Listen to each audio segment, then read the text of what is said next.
The Adventures of Huckleberry Finn by Mark Twain. Chapter 39. In the morning we went up to the village and bought a wire rat trap and fetched it down and unstopped the best rat hole, and in about an hour we had 15 of the bulliest kind of ones, and then we took it and put it in a safe place under Aunt Sally's bed. But while we was gone for spiders, little Thomas Franklin Benjamin Jefferson Alexander Phelps found it there, and opened the door of it to see if the rats would come out, and they did, and Aunt Sally she come in, and when we got back she was a-standing on top of the bed raising Cain, and the rats was doing what they could to keep off the dull times for her. So she took and dusted us both with a hickory, and we was as much as 2 hours catching another 15 or 16, drat that meddlesome cub, and they weren't the likeliest nother, because the first haul was the pick of the flock. I never see a likelier lot of rats than what that first haul was. We got a splendid stock of sorted spiders and bugs and frogs and caterpillars and one thing or another, and we liked to got a hornet's nest, but we didn't. The family was at home. We didn't give it right up, but stayed with them as long as we could, because we allowed we'd tire them out, or they'd got to tire us out, and they done it. Then we got Alicampigne and rubbed on the places, and was pretty near all right again, but couldn't set down convenient. And so we went for the snakes and grabbed a couple of dozen garters and house snakes and put them in a bag and put it in our room, and by that time it was supper time, and a rattling good honest day's work. And hungry? Oh, no, I reckon not.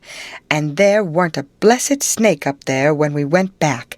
We didn't half tie the sack, and they worked out somehow and left. But it didn't matter much, because they was still on the premises somewheres, so we judged we could get some of them again. No, there weren't no real scarcity of snakes about the house for a considerable spell.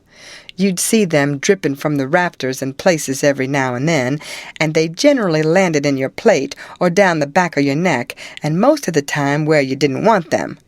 Well, they was handsome and striped, and there weren't no harm in a million of them, but that never made no difference to Aunt Sally. She despised snakes, be the breed what they might, and she couldn't stand them no way you could fix it, and every time one of them flopped down on her, it didn't make no difference what she was doing, she would just lay that work down and light out. I never see such a woman, and you could hear her whoop to Jericho. You couldn't get her to take a hold of one of them with the tongs, and if she turned over and found one in bed, she would scramble out and lift a howl that you would think the house was afire. She disturbed the old man so that he said he could most wish there hadn't ever been no snakes created. Why, after every last snake had been gone clear out of the house for as much as a week, Aunt Sally weren't over it yet. She weren't near over it. When she was settin' thinking about something, you could touch her on the back of her neck with a feather, and she would jump right out of her stockings. It was very curious. But Tom said all women was just so. He said they was made that way for some reason or other. We got a licking every time one of our snakes come in her way, and she allowed these lickings weren't nothing to what she would do if we ever loaded up the place again with them. I didn't mind the lickings, because they didn't amount to nothing, but I minded the trouble we had to lay in another lot. But we got them laid in, and all the other things, and you never see a cabin as blithesome as Jim's was when they'd all swarm out for music and go for him. Jim didn't like the spiders, and the spiders didn't like Jim. And so they'd lay for him and make it mighty warm for him. And he said that between the rats and the snakes and the grindstone, there weren't no room in bed for him. Scarcely. And when there was, a body couldn't sleep. It was so lively, and it was always lively, he said, because they never all slept at one time, but took turnabout, so when the snakes was asleep, the rats was on deck, and when the rats turned in, the snakes come on watch. So he always had one gang under him in his way, and the other gang having a circus over him, and if he got up to hunt a new place, the spiders would take a chance at him as he crossed over. He said if he ever got out this time, he wouldn't ever be a prisoner again, not for a salary. Well, by the end of 3 weeks, everything was in pretty good shape. The shirt was sent in early in a pie, and every time a rat bit Jim, he would get up and write a little in his journal whilst the ink was fresh. The pens was made, the inscriptions and so on was all carved on the grindstone. The bed leg was sawed in two, and we had et up the sawdust, and it give us a most amazing stomachache. We reckoned we was all going to die, but didn't. It was the most undigestible sawdust I ever see, and Tom said the same. But as I was saying, we'd got all the work done now at last, and we was all pretty much fagged out too, but mainly Jim. The old man had wrote a couple of times to the plantation below Orleans to come and get their runaway nigger, but hadn't got no answer, because there weren't no such plantation, so he allowed he would advertise Jim in the St. Louis and New Orleans papers, and when he mentioned the St. Louis ones, it give me the cold shivers, and I see we had no time to lose, so Tom said, "Now for the anonymous letters." "What's them?" I says. "Warnings to people that something is up. Sometimes it's done one way, sometimes another. But there's always somebody spying around that gives notice to the governor of the castle. When Louis XVI was going to light out of the Tuileries, a servant girl done it. It's a very good way, and so is the anonymous letters. We'll use them both, and it's usual for the prisoner's mother to change clothes with him, and she stays in, and he slides out in her clothes. We'll do that too."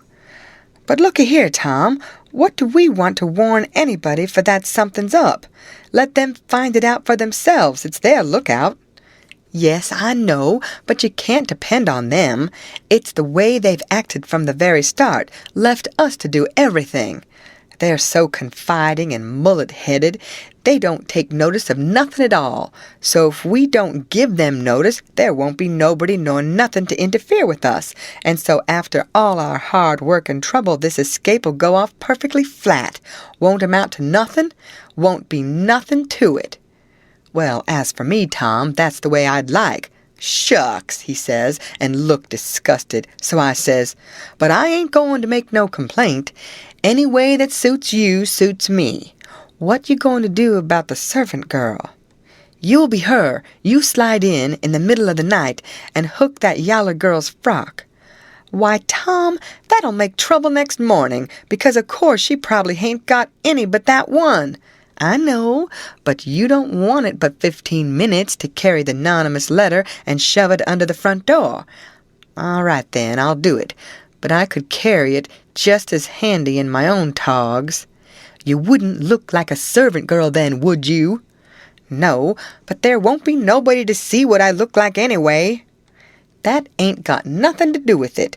The thing for us to do is just to do our duty and not worry about whether anybody sees us do it or not. Hain't you got no principle at all?" "All right, I ain't saying nothing. I'm the servant girl." "Who's Jim's mother?" "I'm his mother. I'll hook a gown from Aunt Sally." "Well, then, you'll have to stay in the cabin when me and Jim leaves." "Not much. I'll stuff Jim's clothes full of straw and lay it on his bed to represent his mother in disguise, and Jim will take the nigger woman's gown off of me and wear it, and we'll all evade together." When a prisoner of style escapes, it's called an evasion.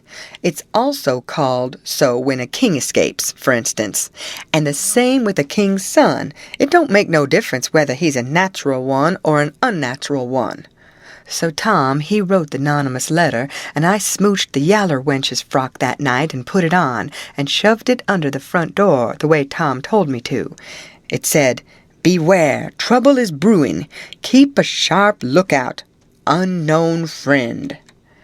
Next night we stuck a picture, which Tom drawed in blood, of a skull and crossbones on the front door, and next night another one of a coffin on the back door.